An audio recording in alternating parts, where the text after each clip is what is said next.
It's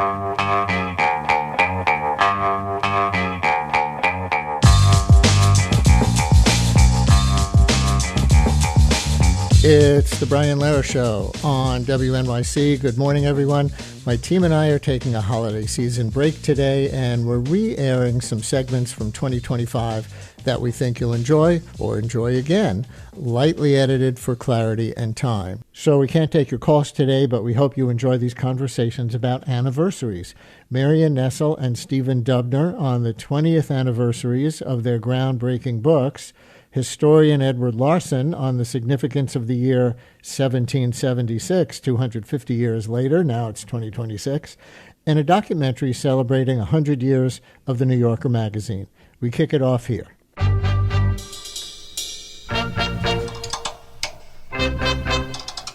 Wait, that's not the Brian Lehrer Show theme song?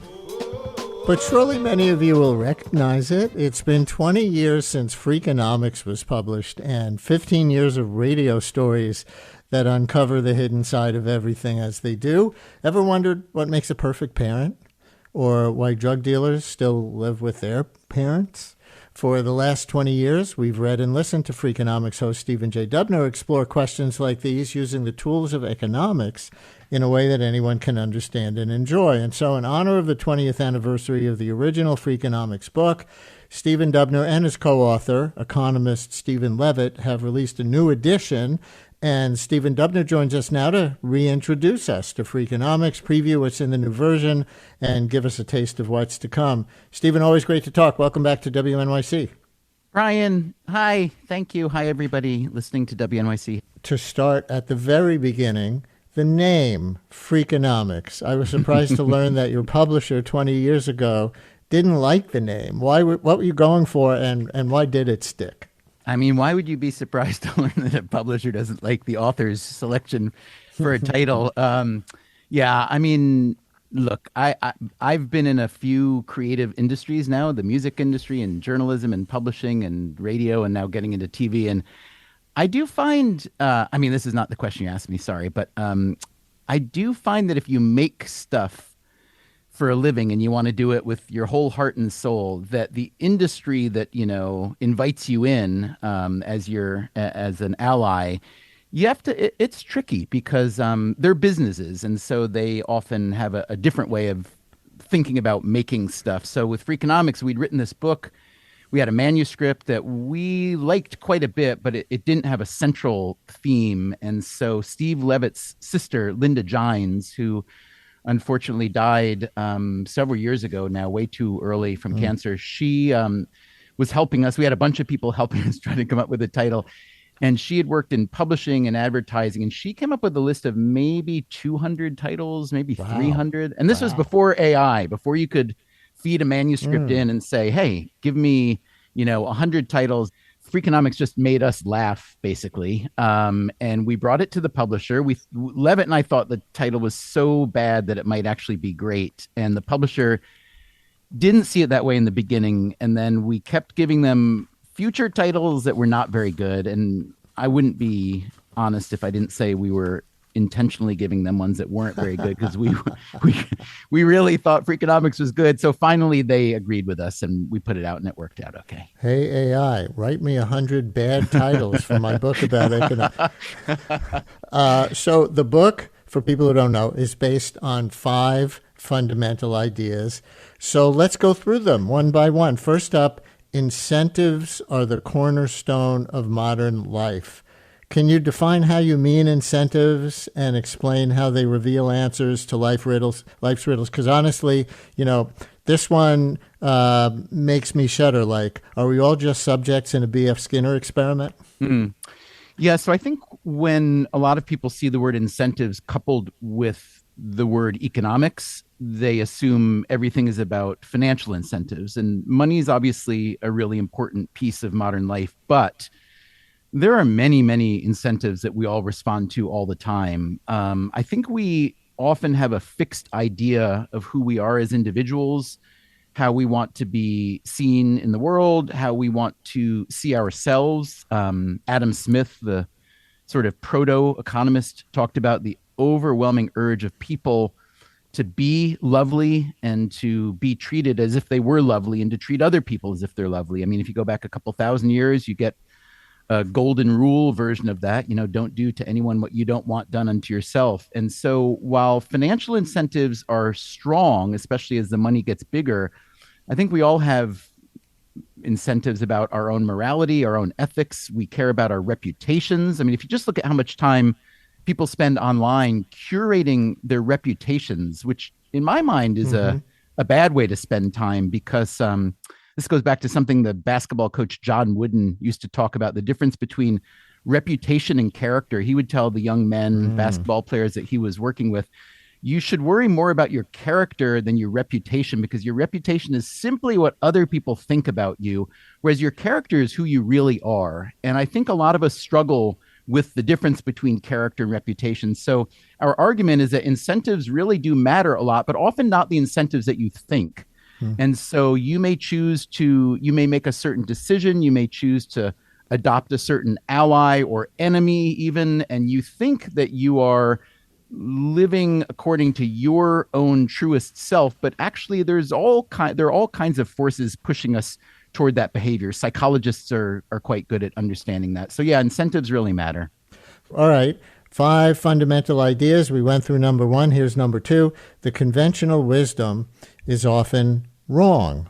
Might be good to explain this through an example of something in the book. Maybe that the one you use is money buys elections. How is this wrong?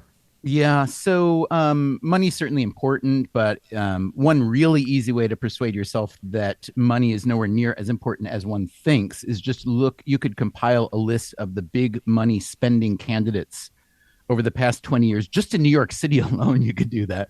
You could look at Mike Bloomberg's presidential run. I can't remember what the total count was for how much he had to spend to get every vote in the primary before he dropped out and revealed himself as a pretty poor candidate for president.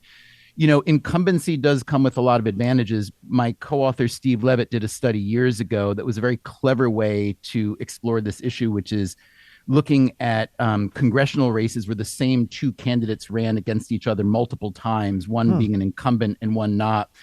And what money is, look, you saw with Mamdani in this election, how well was Mamdani funded early, right? I was going to say you only need 2 words to prove this point. Andrew Cuomo. Yeah, for sure. So it's a nice, lazy soundbite, nice square box of a conventional wisdom. If you like to complain about how broken and dysfunctional, et cetera, the political system is, and I'm not going to argue with you that it does have a lot of problems, money is not as powerful as one might think. What matters and what happens is attractive candidates attract a lot of money.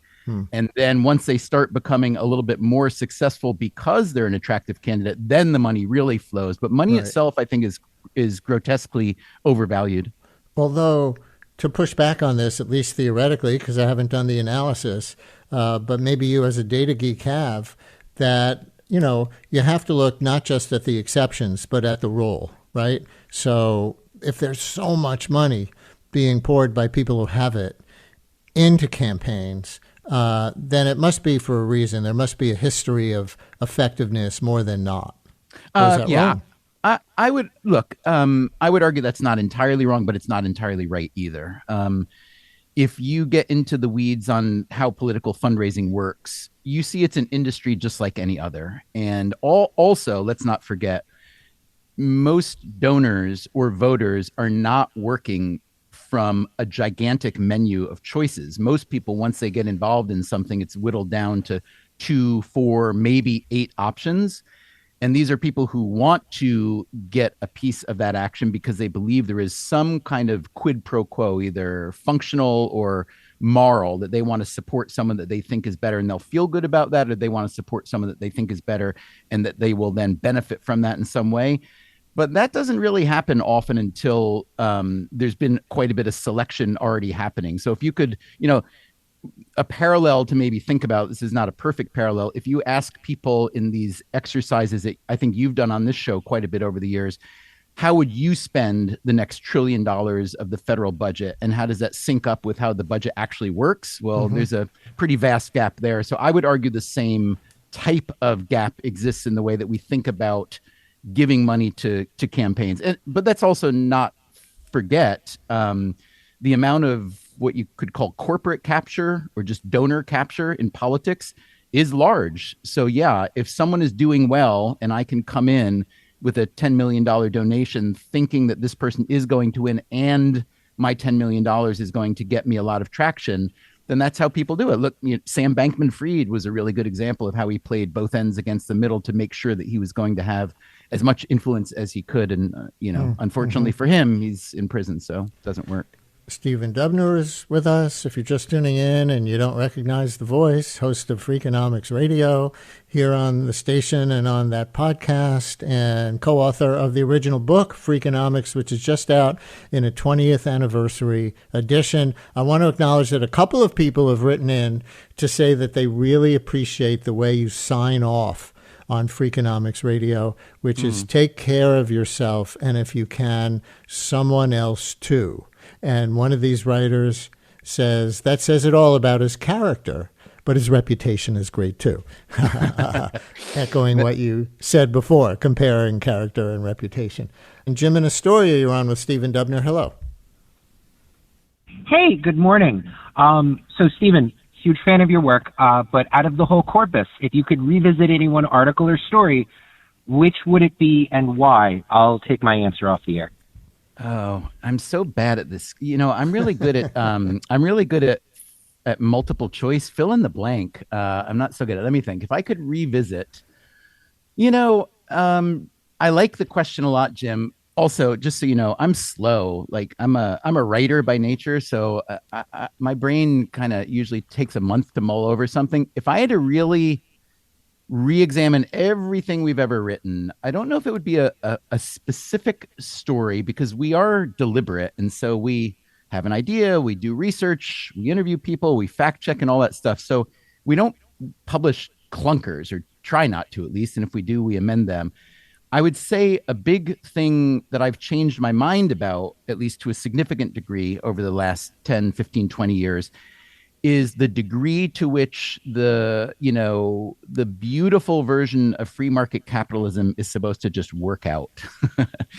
And I think this was an idea that was promoted from the University of Chicago economics department, probably best exemplified by Milton Friedman, but then furthered by people even like Gary Becker, who was politically quite different, and my colleague Steve Levitt, and many, many, many other economists at the University of Chicago that I've had the pleasure to get to really know and understand their work. And there has been, I think, a real deep belief that laissez-faire free market capitalism is not only the best system available to us, but doesn't have many big flaws. I would probably still side on the first part of that equation, that it is probably the best system we've had available to us in the history of humankind and economics.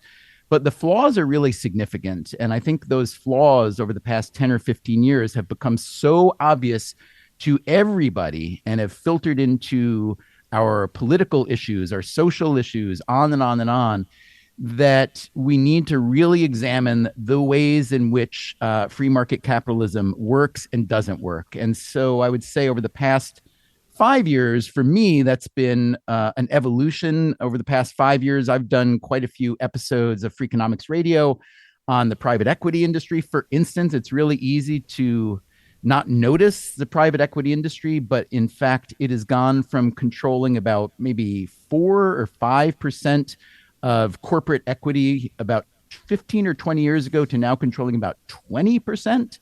And as you can tell by its name, private equity, it operates not in the harsh spotlight of the public markets. There are a lot of ramifications of this. There are a lot of private equity investment funds. There are more private equity investment firms in the U.S. now than there are McDonald's. They're very good at doing a lot of things that nobody else was really doing, including buying up or rolling up sort of what we consider mom and pop businesses in any realm you can think of. Think of any store you've gone into over the last year. They are almost certainly a nice, target. Target sounds a little pejorative, but a target for private equity investors, because these are little businesses that are successful because someone has been running them with their heart and soul for the past generation or two. But when that generation wants to get out and sell, it can be really tough. And so car washes, pawn shops, veterinarian shops, on and on and on, those often get bought up, rolled up into private equity investments.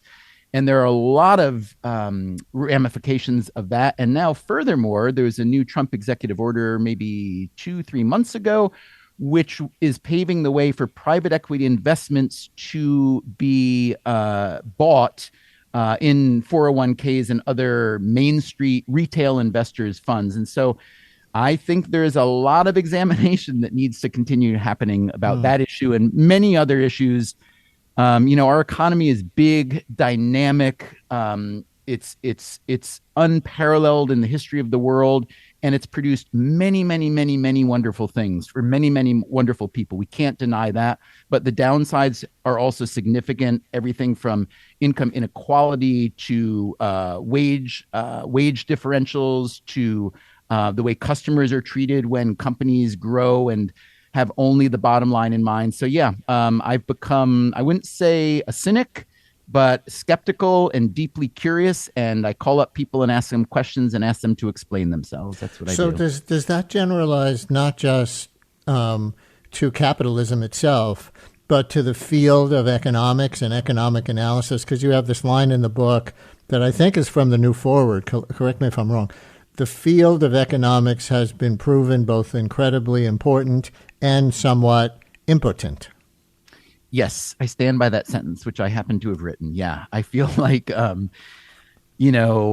for me, so I have had what I feel is a great privilege. I'm someone who liked economics. I'd studied it a bit. I'd been interviewing a lot of economists for a book that I was working on about 22 years ago that never got published because Freakonomics happened instead. And then Steve Levitt, my co-author on Freakonomics, became, not just a great collaborator and a great friend, a great partner in every dimension, but he also just kind of took me along as a wingman to sort of join as an honorary member the fraternity of academic economists. And so I got to see and learn a great deal from a lot of very smart and very good people. What I did see, however, is that like anyone who comes to talk their own book because they're so knowledgeable about it, it's easy to sort of miss the forest for the trees. And I think a lot of academic economists who get into government and policy roles, which is quite typical, they will have a theory or an idea about the way the world works, about the way the economy works, that to them is watertight. They've seen the evidence, they've accumulated the data themselves, but it's often really hard for them to adjust their theories to the fact that the world isn't theoretical, the world is real, and actual people, individuals, are living on the other end of those formulas that they write so elegantly. And so, yes, I think that especially when you get into macroeconomics, predictions about the way the economy will move, if you want to look at one big one where most of the really smart economists in America and elsewhere really missed, had to do with when China was admitted to the WTO, the U.S. happily and willingly offshored a great many of our manufacturing jobs. And the quid pro quo was that not only will we get really cheap TVs and all kinds of other stuff from China and other manufacturing centers where we're offshoring our manufacturing. And oh, by the way, we're also offshoring our manufacturing pollution, which is a nice thing. The air in the US didn't get so much cleaner just because we got better. It's also because we stopped doing all that dirty manufacturing. And what we were going to do, what the economists and the policy people told us, was retrain everybody who'd been in manufacturing to have different types of jobs that would pay better and allow them to stay in their communities and have good jobs. It just didn't happen. The people on the other end of that formula were not invited into that circumstance. And we see the ramifications of that in great, distress among many, many people in this country. So that's where I say that economists are really, really smart, but nobody's infallible. The future is really hard to predict. And anybody who tells you that they can do it, you should, I think, regard them with a good deal of skepticism. I think our next caller has a question about economic policy and whether that can be less impotent, your word, than the field of economics. Janet in Crown Heights, you're on WNYC. Hello. Good morning. My question is, the word now is affordability, and I wonder if governments can really do anything about affordability besides maybe doing housing programs. I think if rent was cheaper, New York would be more affordable, or maybe jobs programs, which Biden did, and it didn't really it paid off for the workers. Thank you. Yeah, it's a great question. It's a hard question. I don't mean to offer what sounds like a pretty simple solution to a very difficult question, but I will say this. This is where I do think economists are really good, and they've done a lot of work, and it's been empirical work. It's been theoretical work, and they will show you that if we just wanted to talk about affordability with housing, which I would say is really the big one. I mean, you can add up, if you live in New York City, which I know many people listening to this show do, I do as well. If you want to talk about the cost of food, the cost of transportation, the cost of transportation in New York is fantastically cheap if you use public transportation. Even though it's risen, if you look at it as a share of your overall income, getting around New York City is phenomenally affordable. Food can be affordable, can be difficult, but really it's the housing. And what economists say, you need to remove the impediments from the system. And if you look at New York City housing policy, it's just like, it reminds me of opening up a closet or a treasure chest that people have been stuffing little pieces of junk into over the past 100 years. These are little policy planks that are meant to protect one little group and then another little group and then one big group. And so, look, I don't really know what Mayor-elect Mamdani plans to do with housing policy writ large. I do know that some of the people that he's invited into his administration are really smart thinkers about what works and what doesn't work. I think a lot of people who didn't vote for Mamdani are scared that it's going to be some kind of communist socialist utopia where everybody gets to live free wherever they want. I think that's a fairly absurd notion from the outset. But yeah, removing restrictions, removing regulations, making it easier. And you have to realize that for anybody to build a building, they have to have incentives to do so. You have to consider all the parties. So if you look at where the population has grown in the rest of the country over the past 30 years, it's in places that have very loose housing. And that means that developers want to come in and build more. And when you come in and build more, the rent and the prices get cheaper. But here we have just not bitten that bullet. And we consider developers the enemy, which I think is a little bit kooky. These are the people who actually do the work to build the buildings that we live in. So I think there's a reassessment of the way we need to think about how to solve that problem. Right. The ratio of market rate to affordable, that those developers have the power to get approved, that's obviously a big policy question that will be debated a lot. Let's revisit one more of your principles from the original Freakonomics book 20 years ago.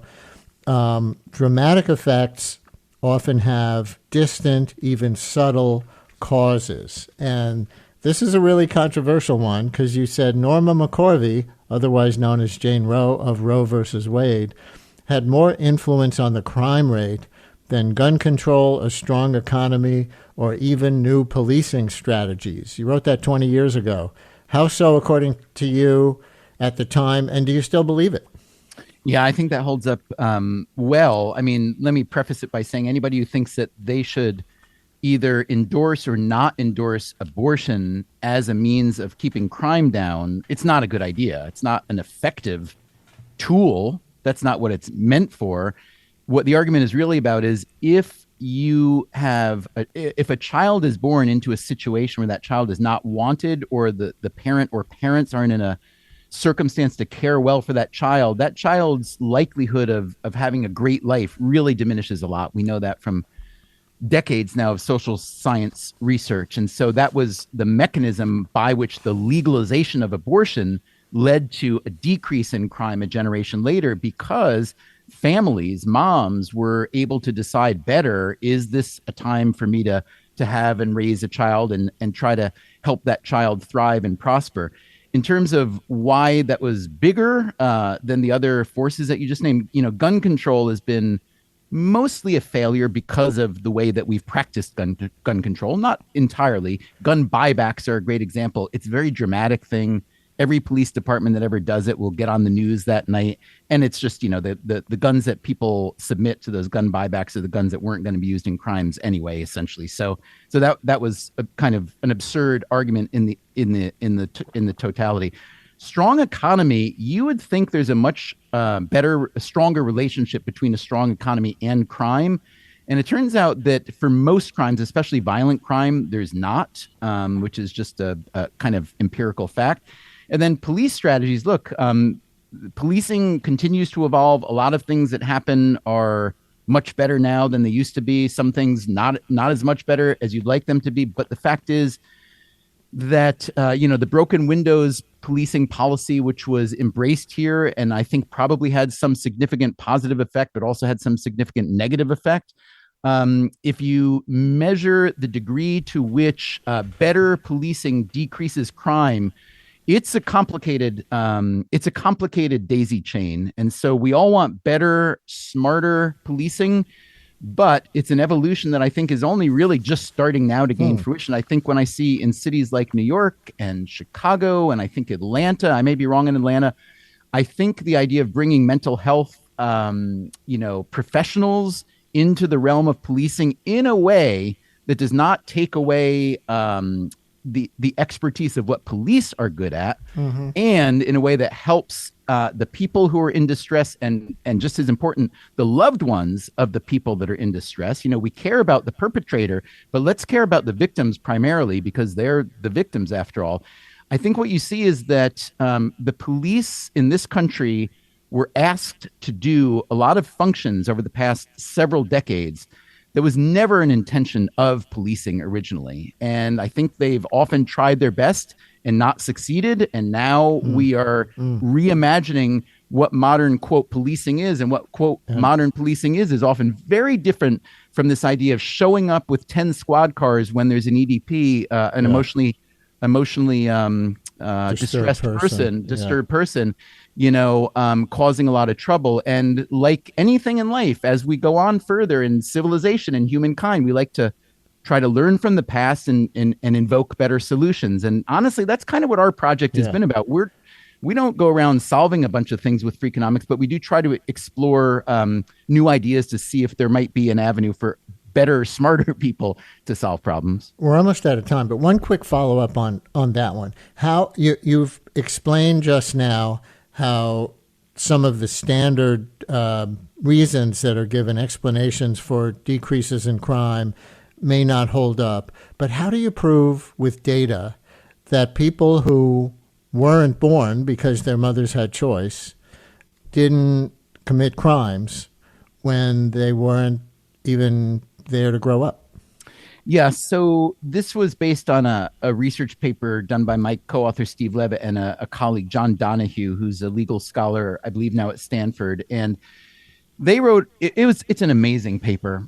I would really encourage everybody to read it. I mean, the version that we wrote in Freakonomics was pretty thorough. We really tried to show the homework. If I were going to say that Freakonomics stands for one thing, it's trying to be less binary about any argument. This is good, this is bad, this is left, this is right.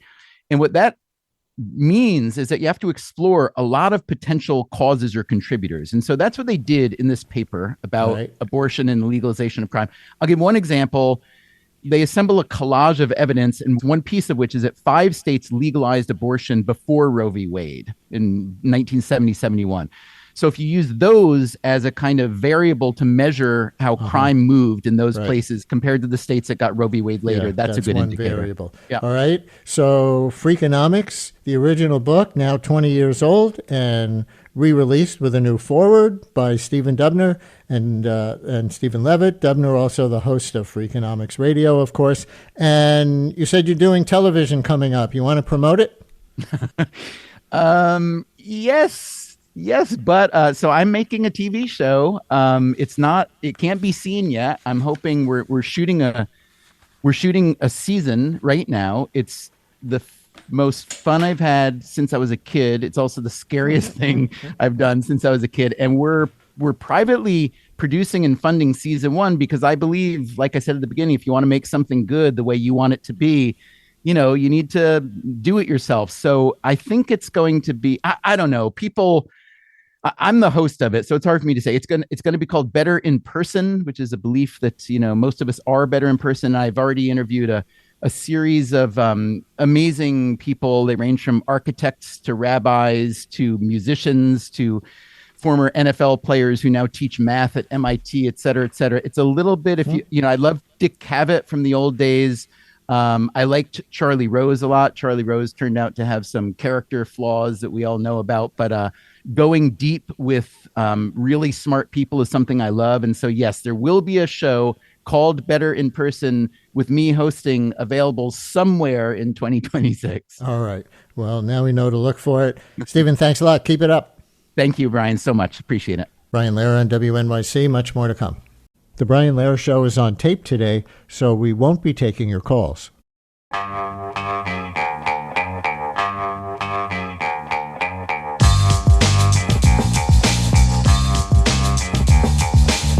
Brian Lehrer on WNYC. We turn now to a book that tries to answer a question we all face every single day: what to eat. And not just in the what's for dinner sense, but the deeper, more overwhelming project of deciding how to be healthy, what to prioritize in your daily diet, how to grocery shop, and also the intersection of our food choices and our politics. The book is What to Eat Now, an indispensable guide to good food, why it matters, and where to find it. It's a newly overhauled version of Marion Nestle's classic 2006 guide, What to Eat, at its 20th anniversary. Marion Nestle, who's appeared many times on this show, as some of you know, is a biologist and nutritionist whose work helped popularize the idea that food is political. Long before that idea became part of the mainstream conversation, she helped make it that. In this new edition, she re-examines a food system that has transformed dramatically since the mid-2000s and helps us understand how our own habits and choices fit into and are driven by that bigger picture. So again, it's What to Eat Now, which is an update of the original book from 20 years ago, What to Eat. Marion Nestle, always great to have you. Congratulations on the new book. Welcome back to WNYC. Thank you. I'm really happy to be back. And what's really interesting to me, just to start out, is how much of this new book is new. Because sometimes we have authors on to revisit their classics from 20 years ago or whatever, and they tack on a new little foreword or something like that. But otherwise, it's the same book. I think you intended to do that, but then changed direction. Is that right? Well, it was started out as a pandemic project, and I read over the book, and I thought, gee, this reads pretty well. I bet I can update it in 6 months. And here we are 4 years later. I had completely underestimated how much had changed in the 20 years. I hadn't noticed. It was occurring gradually. I wasn't paying close enough attention. I was just shocked by how much had to be changed. It's basically a new book. Give me any one example. Online ordering, ultra-processed foods, the substitution of flavored waters for full sugar Coke and Pepsi, total rearrangement of the supermarket in order to account for online ordering. I mean, that was a really amazing change. The introduction of international foods absolutely everywhere throughout the store, that's new. And every single product that I had used as an example in the book in 2006 no longer exists. Why do you focus on the supermarket as a way of understanding Americans' relationship to nutrition? Well, that's where most Americans get their food. And it just seemed like a wonderful way to organize the book, when I was first thinking about how to do it.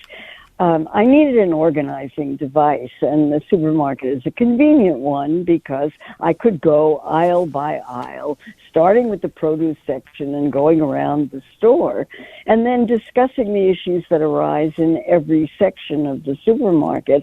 And this pretty well covers the issues that anybody would be concerned about, confronted with this enormous array of foods. And you might want to know where they come from, how they're produced, who produces them, how did they get to the store, are they good for you, are they good for the planet? People have these kinds of questions, and I try to deal with them. And there's an interesting contradiction that seems pretty central to your thesis, and I'll just pull directly from you to explain. You're right. At supermarkets, you exercise free choice and personal responsibility with every item you put into your shopping cart, but massive efforts have gone into introducing you to want some products more than others. It's certainly not a new concept, right, that advertisement and product placement and all of that is intended to influence what you buy. But what's changed here in 20 years? I would say there's more of it, and it's more intense. The competition in the food industry is enormous because there's twice as much food available in the United States as anybody could possibly eat. Waste is built into the system. We have 4,000 calories a day available for every man, woman, little tiny baby in the country. And on average, we probably need 2,000 calories a day on average. So that means that there's going to be this huge waste. It also means that the food industry has to compete to sell its products. And as I'm fond of saying, food companies are not social service agencies. They're not public health agencies. They're businesses with stockholders who demand immediate and higher returns on investment and continued growth in profits. And that's the system we live in. So when you go into a supermarket, and it doesn't really matter which one it is, everything about it is designed it screams, buy me, buy me, buy me. That's what's going on there. And I think most people don't notice it. You just want to get in there and get out as quickly as possible. But that's not the way the system works. Jackie in Redding, Connecticut has a way that choices seem to have changed in the last 20 years, I think. Jackie, you're on WNYC with Marion Nestle. Hello. Oh, hi. I guess over the past 20 years, I've just been seeing an increased emphasis on organic foods. I mean, I've always been a pretty wholesome eater with a lot of homemade foods. And I, 10 years ago probably was like aware of the dirty dozen spinach, berries, foods to buy organically. But my own tastes and preferences have increased to really include a lot of organic food. And I just wonder how critical that is, how, important that is. And then also that along with it just seems like a increasing amount of ultra-processed foods that people should avoid, or I try to avoid. Thank you, Jackie. So we've got two big things on the table. Let's take them one at a time. Organic. How seriously should we take the label organic? How seriously do, studies that you're familiar with indicate that they influence our health from product to product or generally? Well, I'm a big proponent of organic. Organic is a production method. It's regulated by the USDA. I mean, we can go into long discussions about how well it's regulated and how accurate everything is. But in general, the organic label means something. It means that the foods were not produced with the most harmful pesticides. They weren't fertilized with sewage sludge, and they're not genetically modified, if you care about that sort of thing. But certainly there's plenty of evidence that kids who consume organic products have lower levels of those particular pesticides in their bodies. And it's very difficult to relate that to actual health. But those pesticides can't be good for us. And so I'm really in favor of it. And this was one of the really big changes 20 years ago, there were a few organic products in some supermarkets. Whole Foods had a lot of them. And now I cannot go to a supermarket in America and not find some organic produce, usually salads or salad mixes. But even in stores in the poorest neighborhoods, I find some organic foods. So they have become increasingly mainstream. And I think that's a good change. Do you still prioritize? You mentioned the Dirty Dozen, right? That original list of things where I guess there's a particular concentration or risk of the pesticides getting into your bloodstream and that kind of thing. Berries of some kind, spinach, she mentioned.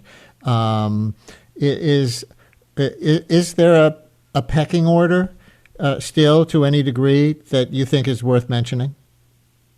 Well, that's the Environmental Working Group's designation of the foods that have the most pesticides on them. And I think that list is worth looking at. It's usually things where it's really hard to wash the pesticides off. Things like strawberries and are usually high on the list, and a bunch of other things. The pesticides are hard to wash off. So washing produce is always a good idea, but you can't always regardless. get the pesticides off. Yeah. And so I think that list is worth looking at, and you make your choices. Organic milk is something that most people think is a pretty good idea. But, it costs more. And it costs more, I think, for two reasons. One is because the amount of labor that goes into producing foods organically is greater. And the other is that the government doesn't subsidize it. So, it doesn't get any price breaks. And if you want organics, you've got to be willing to pay more for them. I happen to think it's worth it, but I don't eat that much and I can afford it. Yeah. But so then it becomes an equity I'm issue, and a course. political issue, right? Because if the government won't subsidize or mandate that things get grown organically, then we're telling people with less money that they are doomed to be less healthy, even if they eat a lot of vegetables. Beautifully put. And fruits. Everything about food is political, and that's a very good example of why. The government subsidizes corn and soybean production. And, if you look at corn and soybean production, it just absolutely boggles my mind, because the Department of Agriculture has this graph of what happens to corn that's grown in the United States. It's 12 billion bushels, some unimaginable amount. More than 45% of it goes to feed animals. More than 45% of it goes to fuel automobiles. It's converted into ethanol, leaving a tiny fraction of corn production as food for people. We have a food system that's not aimed at producing food for people. It's weird. We continue with Marion Nestle and What to Eat Now right after this. The Brian Lehrer Show is on tape today, so we won't be taking your calls.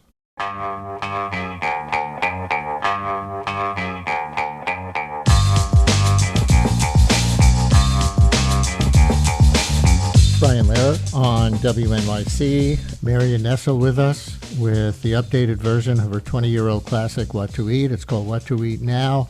One more thing on organics. Listener writes, vegetable farmer here. There are different types of pesticides, topical and systemic.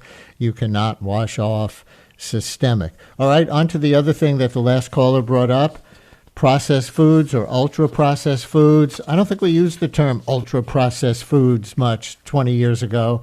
Can you say what it really means? Yes, we didn't use it at all because it wasn't invented until 2009. It was an invention of a professor of public health at the University of São Paulo in Brazil, Carlos Monteiro and his colleagues. And they divided foods according to their degree of processing.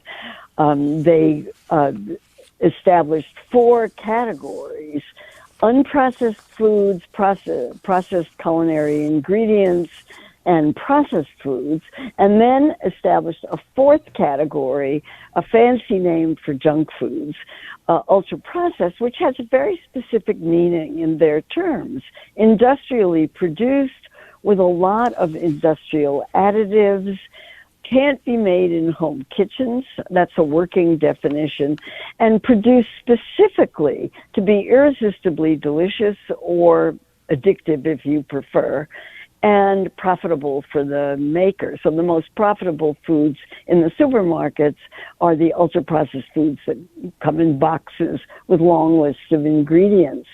Once that definition came into effect, researchers were able to study the effects of ultra-processed foods on health, and there have now been more than 3,000 studies using the word ultra-processed in their title. And of those, there are about 100 clinical trials of the effects of ultra-processed foods on health, and 92 of 104 clinical trials showed that if you eat a diet that's based largely on ultra-processed foods, you have a higher risk of obesity, type 2 diabetes, heart disease, all the chronic diseases that plague adult society. And those are observational studies, so they can only prove correlation. They can't prove causation.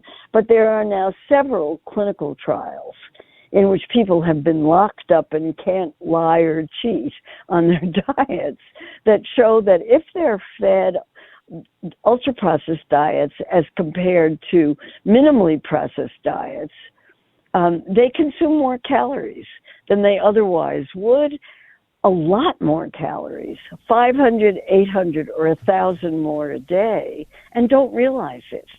So I think for reasons of caloric intake alone, that's a reason to cut down on these foods.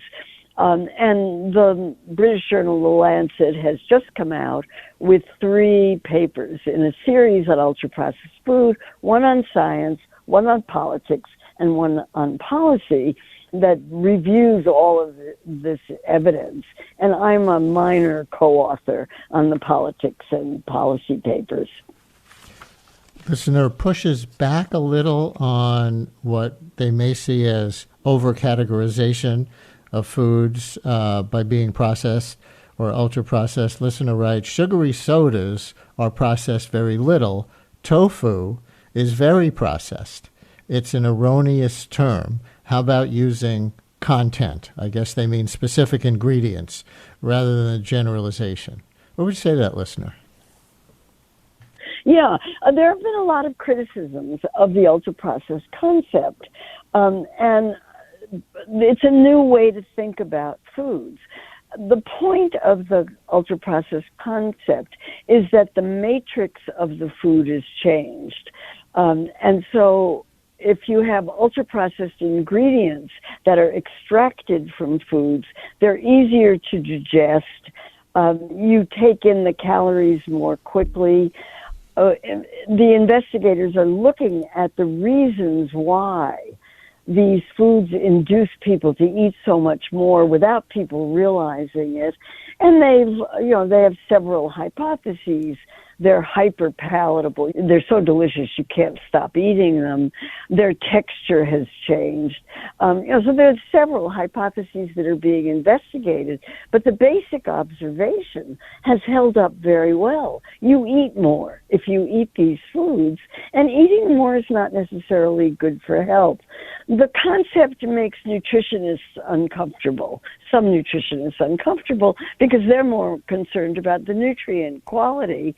And the processing doesn't really have anything to do with the nutrients. You can add nutrients back to ultra-processed foods, and that, that's fine. There's one additional additive, and they don't actually count as part of the ultra-processing. It's the other additives and the other kinds of things that concern the people who think the ultra-processed concept is an important one, and I'm one of them. I think it's a very important concept, and it makes dietary advice very easy.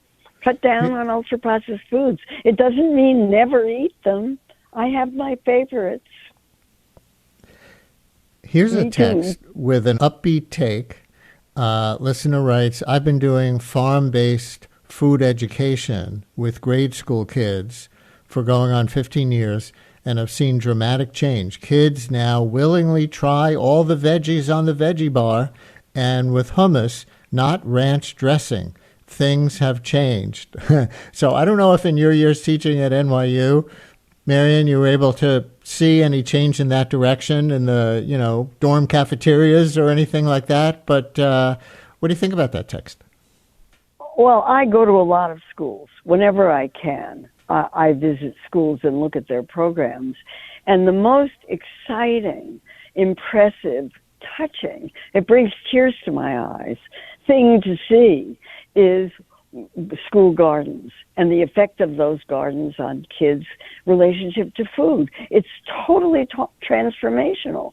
I've been to some of the poorest schools in New York, in some of the poorest areas of New York City, and seeing what happens if they've got food plants growing in planters.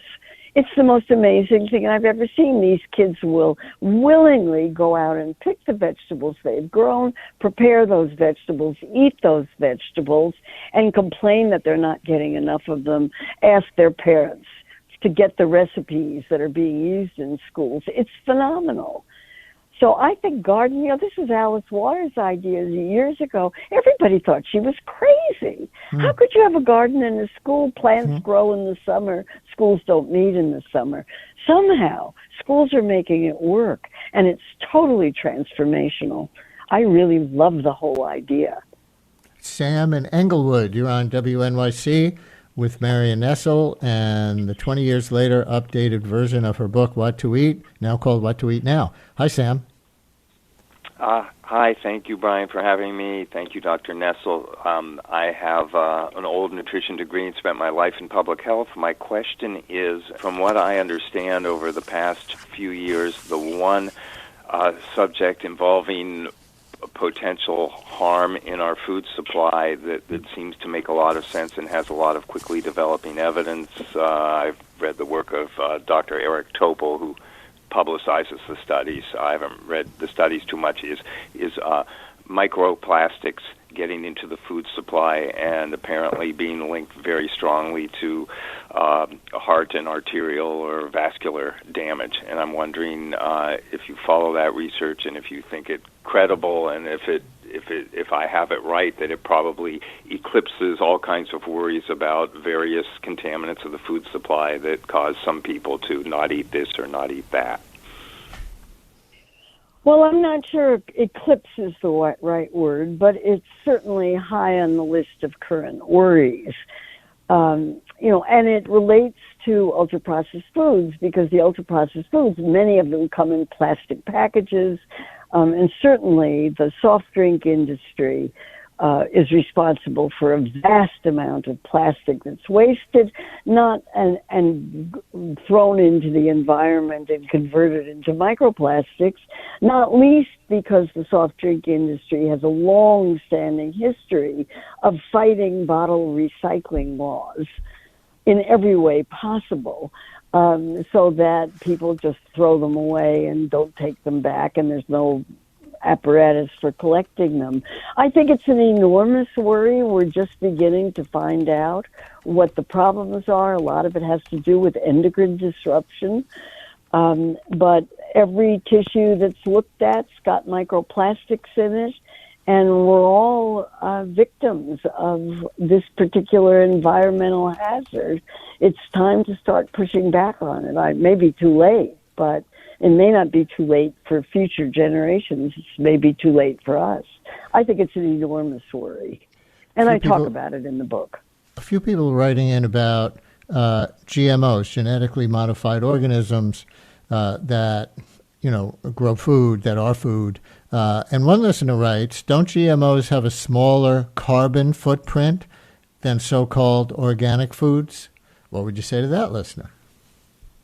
I would say no. Not that I know, not that I'm aware of. The worry with GMOs is the pesticides that are, to me, the big worry with with GMOs is the pesticides that are used with them, particularly glyphosate. There's now increasing amount of evidence that the industry that makes GMOs has covered up issues related to glyphosate for decades. And I think these chemicals that we're dumping into the environment in vast quantities are doing harm not only to soil and to the organisms that they're meant to, or the problems that they're meant to solve, but also we're finding traces of it in our bodies, and I don't think that's good. I try to avoid all that stuff as much as possible. You were part of a movement 20 years ago that helped spread the idea that food is political. Here's a text from a listener, in that vein. Listener writes, I'm so frustrated by yet another area where individuals are being told to bear the onus when as individuals we are battling giant corporations and research departments and billions of dollars. Our willpower cannot stand up to these corporations. And then the listener adds, like smartphones. So many of the issues you identified along those lines decades ago, including ongoing corporate consolidation and so many others, continue today. What do you think explains this lack of progress? Well, first of all, I want to say that if you as an individual are trying to eat healthfully, you're fighting an entire food system on your own. And that food system is set up to sell you as much of the most profitable foods as possible. The Lancet reports on ultra-processed foods continue to talk about the political issues that impede doing anything about it. And the most, there are three things. There's enormous food industry opposition to public health measures. We have a government that is controlled to a very large extent by corporations. It's been captured by corporations. And we have a civil society that's not organized to do anything about this. I'm all for strengthening civil society in as many ways as possible. When I wrote my book, Food Politics, which came out in 2002, the first question everybody asked me was, what does food have to do with politics? Mm-hmm. Now that RFK Jr. is head of Health and Human Services, I don't get asked that question anymore because it's so obvious what it has to do with politics.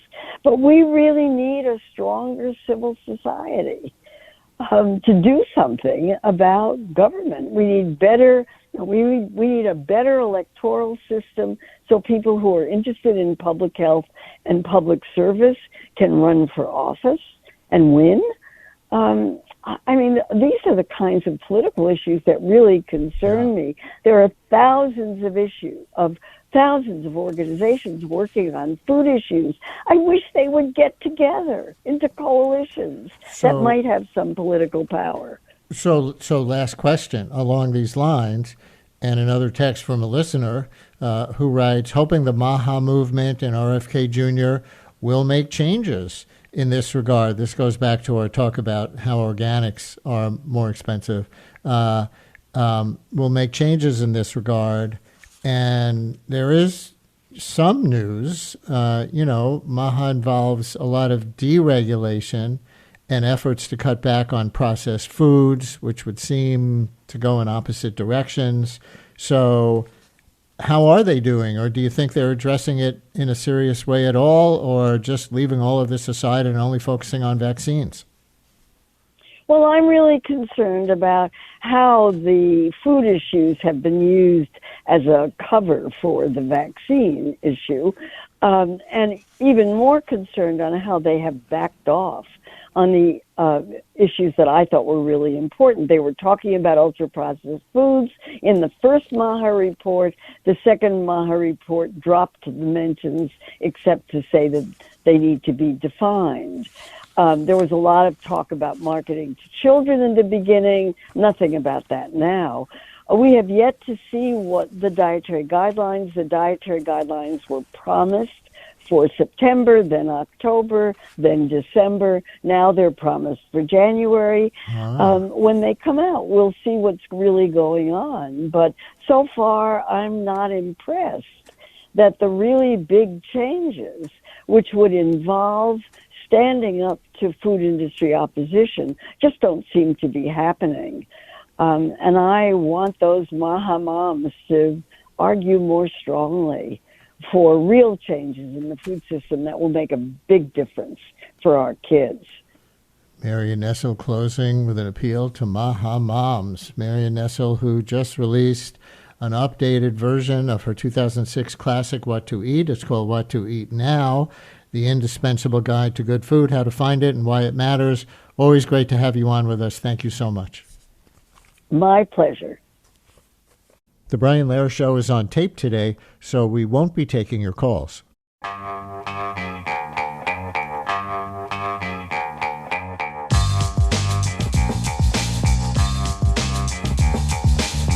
It's the Brian Lehrer Show on WNYC. Good morning again, everyone. So as we anticipate the 250th birthday of the United States next year, have you ever wondered why we place so much emphasis on the year 1776? After all, the Revolutionary War began the prior year, 1775, and the United States actually gained independence from Britain officially in 1783 when the war ended. One might even argue that the implementation of the Constitution on March 4th, 1789, is a more accurate birthday for the United States government. So why is 1776 the year we observe as the founding of this country?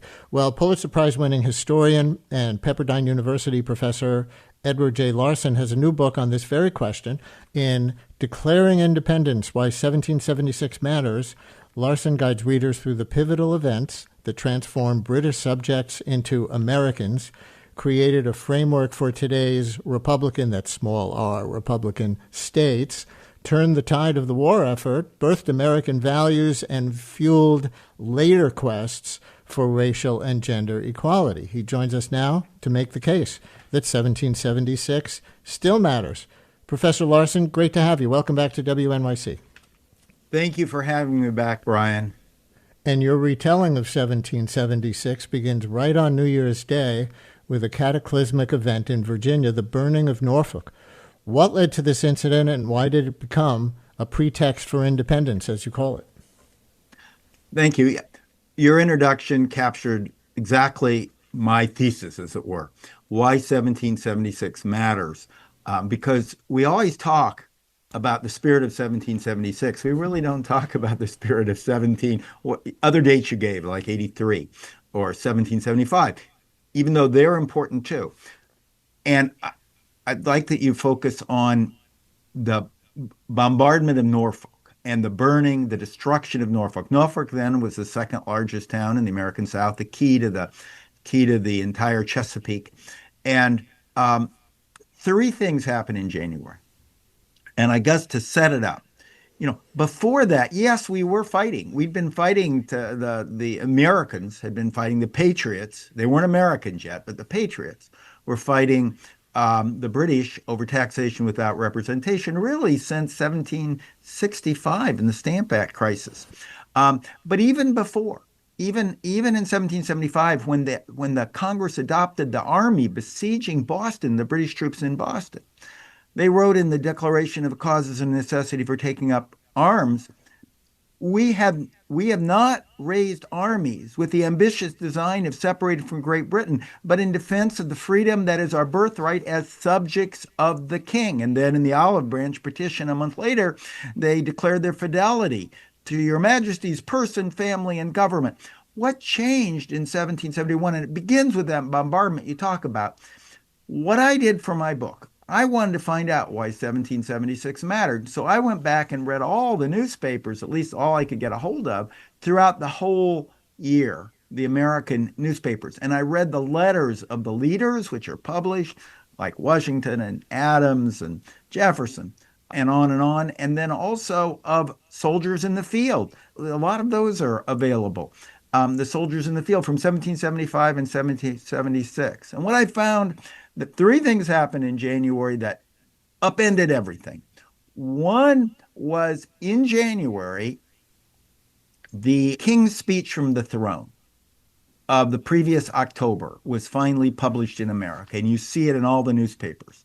And in it, the King declares the Americans the Patriots in revolution, and he vows to send 20,000 new troops and the largest navy ever assembled by the British to that date. And these ships were just countless. They so filled New York Harbor that they joked that you could walk from one side to the other on the decks of the ship. And then thousands and thousands of German mercenaries. That received, Americans heard that. They no longer could trust the king as for them. They received word of the bombardment of Norfolk. Norfolk was, as I said, one of the most important ports in America. And it was just destroyed by what the Americans described as a British bombardment and the resulting fire. Now, the previous year, the British had done that to Falmouth up in Massachusetts, or what's now Maine, Portland, and Charlestown in Massachusetts. But those could be seen as the activities of a rogue captain. Not so Norfolk. That was British government policy. And then finally comes out on January 17th, Thomas Paine's Common Sense. So I want to talk about that with you in detail. Everybody hears about Thomas Paine's Common Sense briefly, I think, in like middle school history class, and I'm so glad you wrote more about it in the book, and I want to get into that. But I want you to back up just a little bit. If the Americans had not declared independence in 1775, why were the Brits bombing here, and what were the Americans fighting for? The Americans said they were fighting for their, well, to put it right in their language, in defense of the freedoms that is our birthright as subjects of the king. They were fighting taxation without representation. They were fighting Parliament. They were fighting the Declaratory Act. But they were declaring their submission to the British Empire and being subjects of the king. They just wanted their assemblies in each of the various colonies, like Virginia or New York or Massachusetts, to be their representative assembly, and then that would pass bills, but they would all be subject to the royal governors and to the king, and they would view themselves as entities like Scotland had been before the Acts of Union. Now, after it, what they decided was they no longer could trust authoritarian rule. They turned against the authoritarian rule or the absolute rule of a monarch. They turned against monarchy, and they thought their freedoms, their life, liberty, and their pursuit of happiness could only be based on Republican or representative governments, which was something new under the sun, and they recognized it because there were no popular Republican governments in the world at that time, and they opted for, as Thomas Paine said, we have it in our power to begin the world over again. They were creating something new under the sun. So Thomas Paine's pamphlet, Common Sense, published on January 10th, 1776, and it immediately goes viral on social media. No, wait. How did it, seriously, what was basically in Common Sense, and how did it spread in the media ecosystem of that day to become influential far and wide? There's never been anything like it before certainly in American history, in the colonies. This pamphlet comes out carefully drafted. Paine was an incredible writer, working closely with Benjamin Rush, designed both for reading and for speaking, so it was often spoken. Becomes the best-selling pamphlet to that date in American history. Amazing circulation. Republished in New York within the end of the month and elsewhere throughout the colonies. And what it did is it took a lot of pieces. As again, before taxation without representation, parliamentary overreach with the Declaratory Act was the problem. What he recast it. He begins with a totally fictional origin story, very similar to what was in Locke's Thoughts on Government from the century before, that people begin, people are out there and they decide with their liberties, and they decide through social contract to form unions with representative government. They give away some of their rights to protect their security and help promote their happiness. And that's what we need to get back to. And the problem, he now says, is not the parliament. He gives a new light to it. The taxation without representation, as he posited, was just a symptom. The real problem was authoritarian rule by a king. And he goes through page after page of how, well, as he puts it, the will of the king is as much of the law of the land in Britain as it is in France. In America, the law is king. For as in absolute governments the king is law, so in free countries the law ought to become king. That's picked up by Washington, by Adams, by Jefferson, by everyone. Suddenly, the problem becomes authoritarian rule, and the solution becomes representative, popular, Republican government. Lawrence in Brooklyn, you're on WNYC with Professor Larson. Hello, Lawrence. Hey, hi. And I'm interested to hear what Professor Larson would have to say about this. My understanding, and I'm not a professor of history, is that what you might call the Loyalist movement in the United States, what was the East Coast of what became the United States at that time, was not insignificant and not non-trivial, and a fair number of people ended up in Canada because of that. And that seems to be what seems to me to be a fact that is now omitted from the standard high school and even, intro to history college curriculum these days. And it just seems really interesting to me. And this was not an unimportant thing. And I'm wondering if Professor Larson has any thoughts on that. Absolutely. I agree with you. I was just in Brooklyn speaking at the Center for Brooklyn History last week. Wonderful place. And you make a very important point. Before 1776, the Loyalist movement definitely was the majority movement. And it included not just John Dickinson, who stayed with it, but it included Adams. It included Jefferson. They were Loyalist. They wanted their rights as subjects of the king. What happens is the balance shifts during 1776, so that by the end of 1776, certainly the majority of patriots had shifted over and were for independence and Republican government as their means to secure their life, liberty, and pursuit of happiness. But Loyalists remain.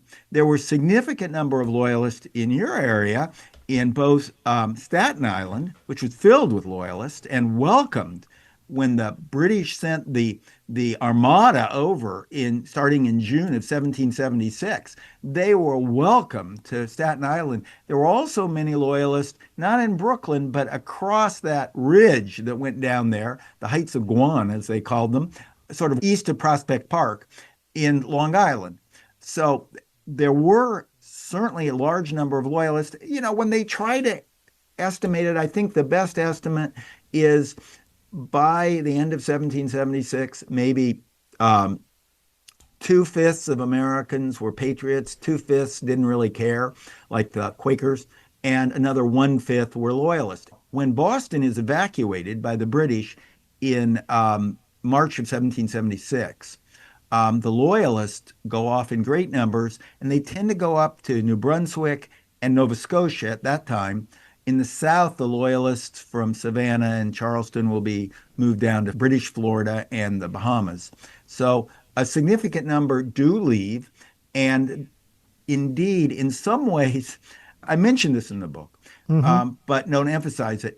1776 was in some ways both the birth date of the American republics and British and later Canada, because Canada during the beginning of 1776 defeats invading American troops and sends them back and becomes a center for Loyalists and a center for British loyalty. So Canada can claim the same birthday if it wants to.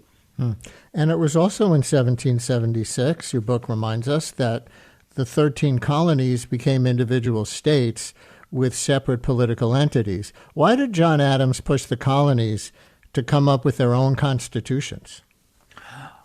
Well, it was central to the whole thing, because central to his whole enterprise of independence. Indeed, he he pushed Congress to adopt the Resolution on Independent Governments, urging every colony to adopt its own constitution. All the states that needed to adopted new constitutions in 1776. New York, because it was in the middle of the war, it wasn't concluded to the following year. But the issue was the original charters were all granted by the king, and they were subject to the king. They had their own assemblies, but they were subject to the king. Adams believed, and Congress agreed, that each of the former colonies, now states, needed a republican constitution that moved sovereignty. Well, I can't say it better than North Carolina did in its Constitution of 1776, which was modeled on the writings of Adams in Thoughts and Government. In my opinion, his most important pamphlet that came out in May of 1776. It begins with all political power is vested in and derived from the people only. Now that's new. All the charters, sovereignty is based on the king. Think back then. I mean, you can read Shakespeare when he writes Henry IV or all the other wonderful historical plays. When they refer to the King of France or the King of England, they don't say the name Henry IV. They say England. They say France. Yeah. And the king is, the state is me, Louis XIV says. That's the way they thought. Now, in America, in these 13 republics, all political power is vested in the people only. The people become sovereign. That, more than anything else, was the American experiment. And so can you explain the term as it was used then, republicanism? Today we hear that word and we imagine the political party and what it represents in the 21st century. Listener asks in a text, why Republican government and not Democratic government? Republican government was representative government. The party later borrowed the term. Democracy was then connected in Greek theory with total, more like New England town meetings, and you couldn't do that at a colony level. Total, everyone directly involved. Representative government, which is what is described in Locke's second treatise on government, which was an important document, and also described in Thomas Paine's Common Sense, is where the people are sovereign and choose their representatives to rule. So power is primarily vested not in an executive. The power is primarily vested in an elected assembly or Congress, an elected body that is truly representative. They stress free, frequent. In this case, all the states had annual elections of legislators, free, frequent elections where the people rule through elected representatives. That was their idea of what Republican government was. So my book usually uses the sentence representative government because that captures it better. But both John Adams in Thoughts and Government and Thomas Paine in Common Sense, and then in their writing of the new constitutions, Jefferson and Mason in Virginia, Benjamin Franklin in Pennsylvania, they were in the middle of a war, and they devoted enormous time to writing these states' constitutions I think Jefferson said it best. When he was spending time in June, when we thought he was writing the Declaration of Independence, which he ended up turning out in a day or two, when he spent most of his time working on the Constitution of Virginia, he wrote, in truth, it, meaning the Constitution of the state of Virginia, in truth, it is the whole object of the present controversy. For should a bad government be instituted for us, in future, it would have been well that we'd accepted the first bad one offered from beyond the waters, that's England, without the risk and expense of contest. That says it all. That's what 1776 was about. New state constitutions, Republican government, and the rule of law. My guest is Edward J. Larson, Pulitzer Prize-winning historian. His new book is Declaring Independence, Why 1776 Matters. And Wendy in Springfield, New Jersey. You're on WNYC. Hi, Wendy. Hi. I just have two questions and one shameless plug. Number one, I want to know what the professor thought about what I've read, that one of the other reasons that the Patriots went to war with England was that they heard they were going to end enslavement of Africans, and they didn't want slavery to end because it was an economic engine of the whole country, and two, that they also heard that the British were going to stop them from pushing west of the Mississippi River and continuing to genocide the Indians. And three, the shameless plug, Springfield, New Jersey Public Library on its website has a video of the Battle of Springfield, which was June 23rd, 1780, and is considered by some to be pivotal in the winning of the war. And full disclosure, I was one of the people who helped make the video. That's great. You want to plug it again, and then we'll get a response, just so it lands with people, and then the professor will talk. Okay, Springfield, New Jersey, the one in Union County, all right? Go to the website of the public library, Springfield Free Public Library, and you will see a banner, and that you can click on it, and there's an 18-minute video of the Battle of Springfield, June 23rd, 1780, which some say was pivotal in forcing the British to say, okay, we lost that battle, 1,500 patriots against 5,000 British and their Haitian missionaries, so we have to go south, and we're never going to go north again, and that was, some say, a pivotal battle in the Revolution. Wendy, thank you so much for your call. What about the continuing slavery as one reason for the Revolution, Professor? Why don't I just take her questions backwards so I remember them? Right. On the first one, I totally agree with what she's saying. The war was very important. My question was why 1776 matters, not why 1780 and 1781 don't matter. I think they matter too. What I find in over the whole period, over the whole revolution, acts inspire words, deeds inspire actions. They go back and forth. And if the Americans hadn't won the Battle of Saratoga and the Battle of Yorktown, if they hadn't fought to a draw in the Battle of Bunker Hill in 1775, the outcome would have been different. What I'm talking about in my book is not the unimportance or unimportance of Springfield and the other battles. They were important, but it was the ideas of 1776, in my opinion.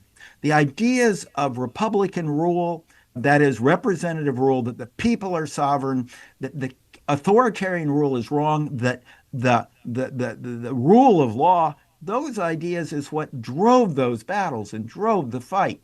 That's my point, but it took the fight too. So I agree with her on that point. Second, she talks about the West, and that's an easy one. She's absolutely right. It was the overreach of Parliament. And it was taxation without representation, certainly.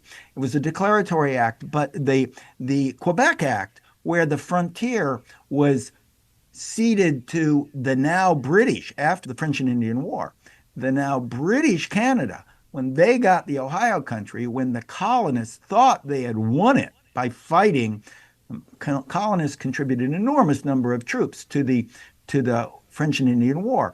And they were fighting for the frontier because Americans in general felt that their future, what made them different, their economic opportunity lied on the frontier, and that was taken away. So the West is true. But now let's get back to our first point that you wanted to raise, Brian, and that's the role of slavery. I just recently published a book, American Inheritance, Liberty and Slavery at the Birth of the Nation, where I discuss that point in great depth, and I do discuss it in this book as well.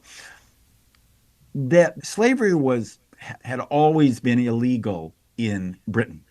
It was okay in their colonies if the colonies adopted a law, and all 13 colonies did by law have chattel slavery, as did the even richer British colonies in Barbados. That's actually where it began. Chattel slavery began in Barbados and then was carried up first to South Carolina late in the 1600s and on to Virginia early in the 1700s when they adopted the Virginia slave code.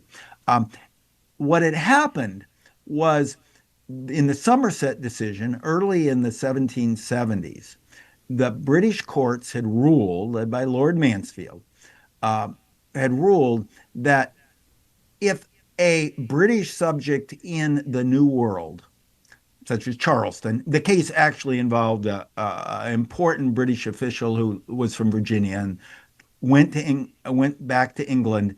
He was a tax collector, and he was being attacked under the attacks of the Stamp Act.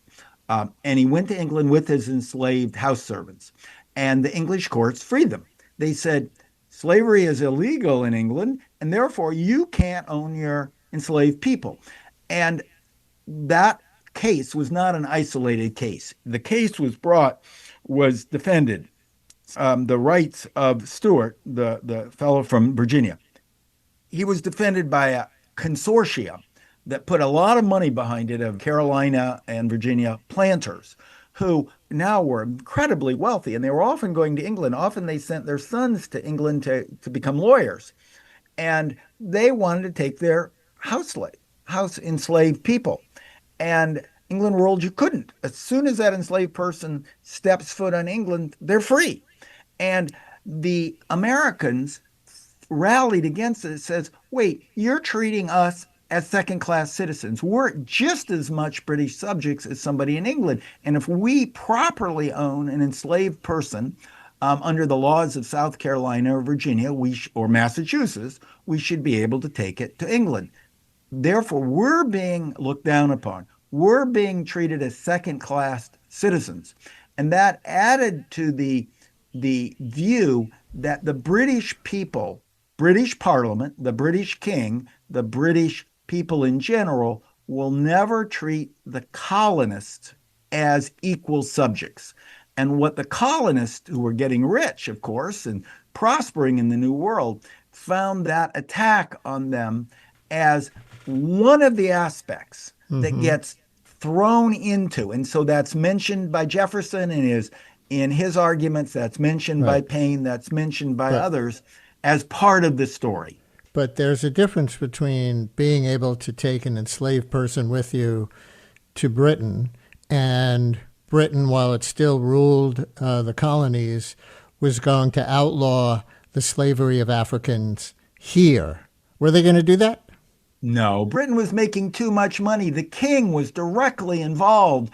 He had enslaving stations in Africa. The British ships were carrying most of the enslaved people, and they were getting rich on the products of enslaved labor, the sugar in the Caribbean. And don't just think of the 13 American colonies. You've got to think of Barbados and Jamaica and the enormous resources, the wealth. An enormous percentage of the British Empire's foreign trade was sugar from the Caribbean. Really, they weren't going to end. They didn't have any realistic theory. And I've read, with my earlier book, I have read every document, every argument, every letter. They weren't afraid that Britain would end slavery in the colonies. They were afraid we're being treated as second-class citizens by the British. As slavers. Huh. How ironic. One more call. Edith in Manhattan. We just have a minute left in the segment. Edith, we have 30 seconds for you. Go right for your question. Hi. Oh, hi. I'll be fast. I just don't think we can go out without talking about something that I finally finished Monday through Friday, 2 hours nonstop a night, the PBS Ken Burns' new doc, The American Revolution. It was fantastic. It did not whitewash things. It really went into all of the stuff with the black folk and the Native Americans, as well as how the loyalists were treated, how the patriots. It was a brutal war. Edith, I'm going to leave it there for time. Have you watched the Ken Burns American Revolution documentary? He was on the show, talk about that. Now you're here on something related. Of course, you're focusing on 1776 in particular, and his about the war that went on for years later. You'd be a good person to do a Ken Burns documentary review. Do you have a 20-second blurb? Did you see it? Of course. And I do think he borrows heavily on Rich Atkinson's magnificent, 2 parts are out, a third's coming, military history of the Revolutionary War, and you've nailed it. That story was about the Revolutionary War. And I'm talking about 1776. I think they complement each other beautifully. But his is technically accurate. I teach that area. he does a good job of putting the war in context. What I'm trying to put on is the War of Ideas in 1776. Edward J. Larson, chaired professor of history and law at Pepperdine University, author now of Declaring Independence, Why 1776 Matters. Thank you so much for sharing it with us. Brian Lehrer on WNYC, more to come. The Brian Lehrer Show is on tape today, so we won't be taking your calls.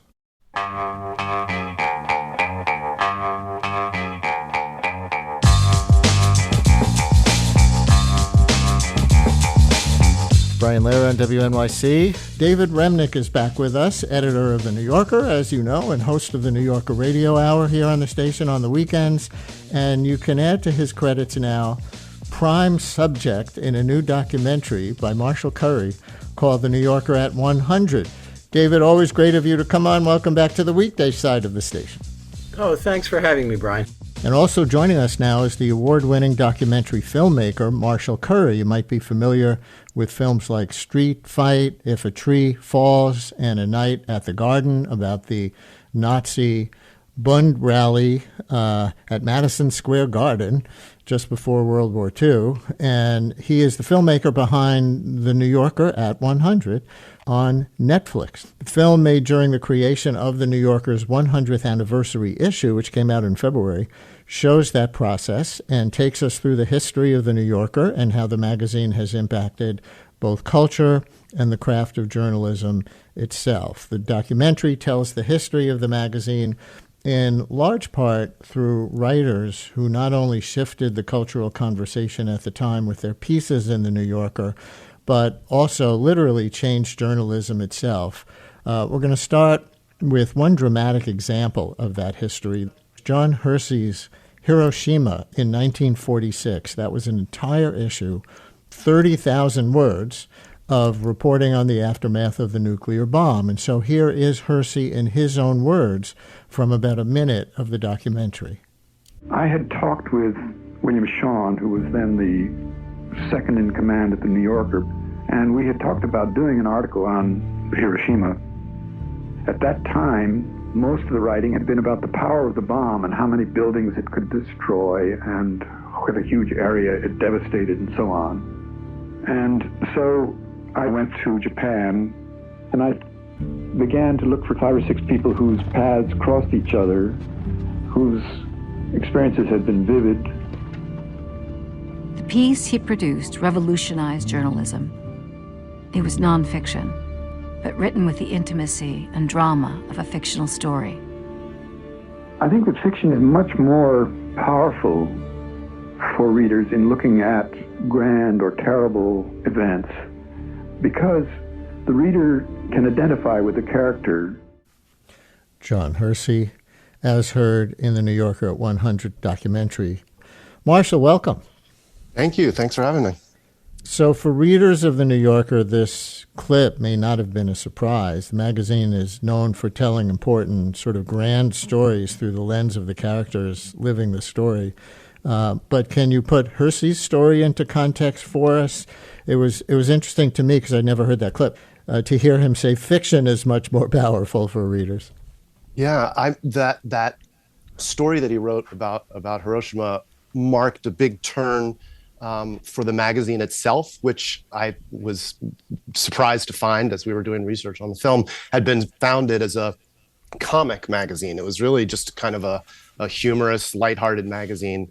And it wasn't until some years later that they started doing real reporting in serious issues. And this was probably the biggest story like that.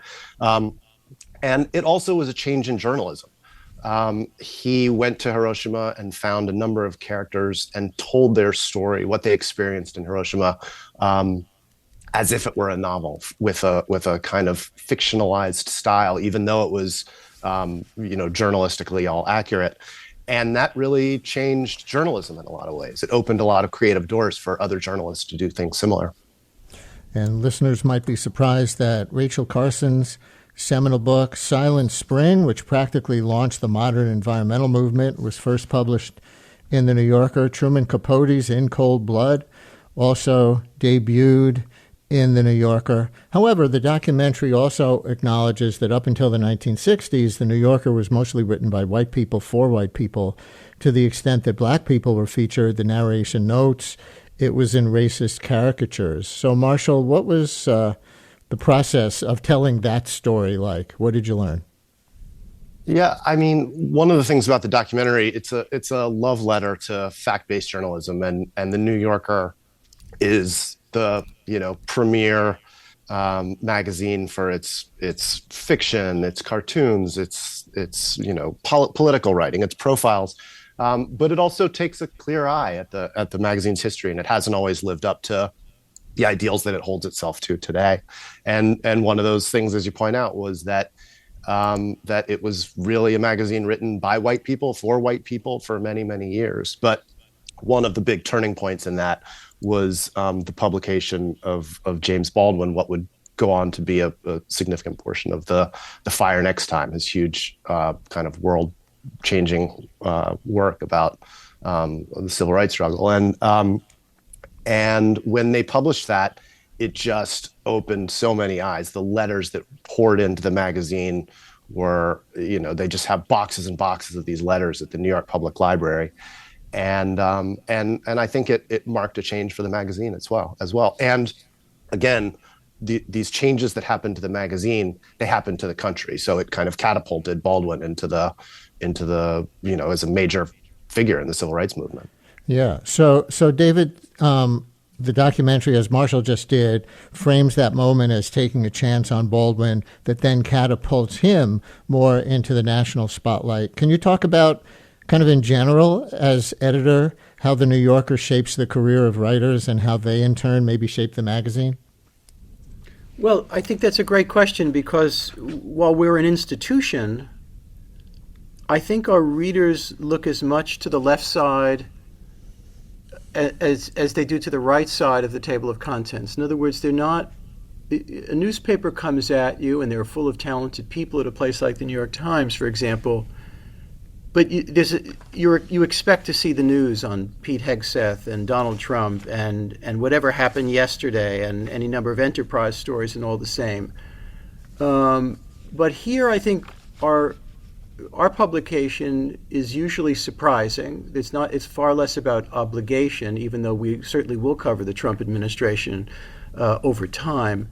But I think they're looking to read individual writers too, whether it's, in a certain era, Janet Malcolm and John McPhee or James Baldwin or whoever it might be, or these days, people that you see in the film like Kela Fasane or Andrew Morantz or Rachel Syme, Larissa McFarker. The names are many, but they want to hear individual voices that sound distinct from one another. There's not, contrary to the notion of an institutional voice, certainly the best writers sound like themselves because they have a unique intelligence, a unique angle on the world, a unique view of the world. It's a very human enterprise, The New Yorker. God knows we have flaws, but at the heart of what we attempt is something that's extremely accurate, fair-minded, but also written by individual human beings, by individual writers. And we want to give them the leeway, the sense of freedom that allows that magic to happen. The film does not avoid the controversy of the Tina Brown years as editor. She had come from Vanity Fair. Critics thought she would make a serious magazine unserious. She thought she was making an important but stodgy magazine more contemporary and relevant. She fires a lot of people and hires a lot of people. I learned in the documentary, David, that she hired you. So I think I might be the first writer she hired, to be honest. I came from the Washington Post, and, like any editor, God knows I look back and think, I wish I had done X differently or Y differently. I'm sure Tina does the same, in her period of 6 years as the editor. But she did something essential. I think The New Yorker, if it doesn't watch out, can risk being more admired than read. a magazine, a website, the whole of the New Yorker is a living thing. It exists in time. It has to have some sense of vitality and excitement and being in its moment, even if it's sometimes shooting for long-lasting or even eternal place in letters or journalism. And I think Tina came in with the irreverence of somebody who grew up elsewhere, meaning in Britain, and didn't view the New Yorker as a secular religion, but as a magazine that could not rest on its laurels. That's not to say that Bob Gottlieb wasn't, for example, publishing some terrific things. He really was. But it needed the kick in the butt that it got. And I'm very pro Tina. We're not the same people. We don't have the same view of everything. But I got along with her like a house on fire and still do. And that's, by the way, pretty rare with predecessor-successor relationships. I would say. Marshall, I think I hear you trying to get in there. What are you thinking? No, I was just chuckling. I mean, she was one of the most fun interviews that we got to do in the film, and her era was quite dramatic, and it's a fun beat in the film. Tina knows. She's very funny in the film about two things especially. She doesn't like Eustace Tilley much, and I think she says it should have been smothered in 1935. That guy with the monocle on the cover every once in a while. And she, left the magazine very abruptly to start another magazine and a kind of entertainment enterprise called Talk. Unfortunately, she went off to do it with Harvey Weinstein, and that didn't end ideally. But, it's great to see her writing now. She writes a very funny and sharp Substack that gets a lot of play, and God bless her. We talk all the time. So here's a clip from the film of Tina Brown on what made her decide to leave The New Yorker after an interaction with the publisher, S.I. Newhouse. After 6.5 years at The New Yorker, I felt that, the business side of The New Yorker was slow. We needed to be expanding in a lateral fashion. And I remember writing to S.I. Newhouse a note saying that we should have a production arm to do documentaries, to do books and movies, even maybe a radio show. He just said, Tina, stick to your knitting. I thought, okay, that got me very irritated indeed. And I thought, well, maybe it's time for me to move on here. Tina Brown, editor from 92 to 98. That's right. And, David, besides the sexism of telling a woman editor-in-chief to stick to her knitting, she dropped that little thought bubble in there of starting, of all things, a radio show. Which didn't come to fruition for quite a while. Yeah. I think she got frustrated about a number of things, but was also attracted by... Tina's a comet, and I don't think, here I am, I've been doing this for 27 years, and maybe some people think that's great, some people think that's terrible. But Tina, I think in the end, she'd be the first to admit maybe she would have done 10, not 6 that she ended up doing. She has that kind of move in, change, form, and then move on. So I don't know that she would have stayed forever and ever. And it took quite a while, first to write our finances and also to find our footing in the digital world, much less in the podcasting, radio, video world. So now that your show is one of WNYC's pride and joys, was it Tina Brown's idea, or did she plant that seed and then you, as somebody who I know grew up loving radio, we talked about that, decide to run with it at all with Tina Brown's inspiration? I don't look. I love her to pieces, but I never knew about her radio desires. I really don't. And what happened is that came up a good number of years later. Right, so okay. I credit Tina with a ton. I just couldn't help but be curious about that. Yeah. All right, one more clip, because the documentary also walks us through what you might call some of the history of the present. Writer Andrew Marantz, who's currently there, talks about covering the Trump rally at Madison Square Garden in October of last year. Let's take a listen to about half a minute of how he thinks about his role as a reporter. Part of the goal is to give readers some kind of portal into what it feels like to be at a Trump rally. Ideally, maybe you can transcend that and say, not only what does it feel like to be in the room, but what does it mean? So one of the challenges with reporting on the Madison Square Garden rally was the specter of this Nazi rally that had happened at Madison Square Garden in 1939. And that's just a challenge as a reporter to go, okay, I'm in a room with tens of thousands of people who are really enjoying this show. If I then write about it in the context of a Nazi rally, like, am I calling them all Nazis? Marshall, I imagine that made your ears perk up since you made a whole documentary once upon a time about that 1939 Nazi rally at Madison Square Garden. Right, it did. And we went to that rally and filmed him there. But it's really emblematic of how seriously the writers at the New Yorker take the ethical questions of their work. And, you know, Andrew's a terrific writer. There's so many other folks that we also got to profile as we were making this film. And they're all obsessed with, you know, accuracy. They have 20-something fact checkers at the magazine. But they're also obsessed with writing beautiful, compelling prose. David mentioned that they all have their own voices, and the film is kind of a tasting menu of some of those voices. We go to, you know, the Middle East with John Lee Anderson. Rachel Syme interviews Carol Burnett. We go to a art gallery with Hilton Als and watch Roz Chast draw a cartoon. And for me, you know, making this film was just sort of the joy of a career in documentary filmmaking. Getting to see how that, you know, rarefied sausage is made was really, it's a really fun project.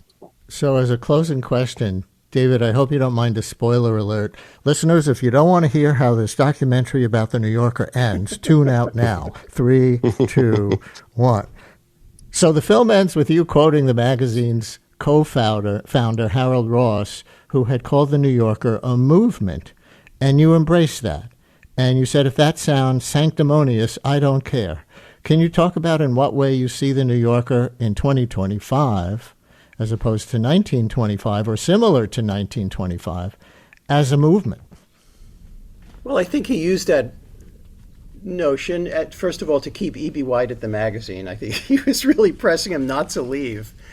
And but I think he had, for all his rough-hewn Western newspaperman practicality, for all he knew that it was a business too, it has to mean something to last. It can't just be, you know, yet another publication, yet another podcast, yet another enterprise in the press howling into the wind. It had to mean something. It had to have a sense of principles.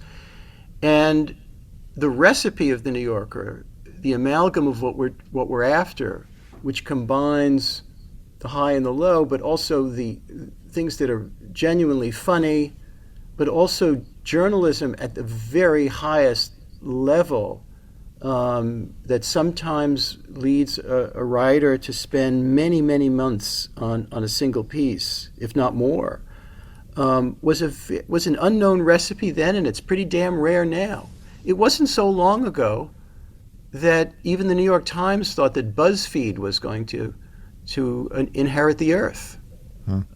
It is very hard to have an idea, to develop it, sustain it, and to weather the ups and downs of the era, and keep your principles at the same time. You know, we're not who we were in 1925 in many ways because of technology, because of any number of things, but at the same time, I hear a kindred soul, even though we have very different backgrounds, when I read what Harold Ross had to say about the New Yorker 100 years ago. And that's pretty unique. Congratulations to both of you on this film, The New Yorker at 100 on Netflix. Marshall, David, thanks a lot. Thank you so much. That's the Brian Lehrer Show for today, produced by Mary Croak, Lisa Allison, Amina Cerna, Carl Boisrod, Esperanza Rosenbaum, and Sasha Linden Cohen. Dak Goddard-Cohen edits our National Politics podcast, which is an edit of this show. Megan Ryan is the head of live radio. We have Juliana Fonda and Milton Ruiz at the audio controls most days. Have a great weekend, everyone. We'll be back live on Monday.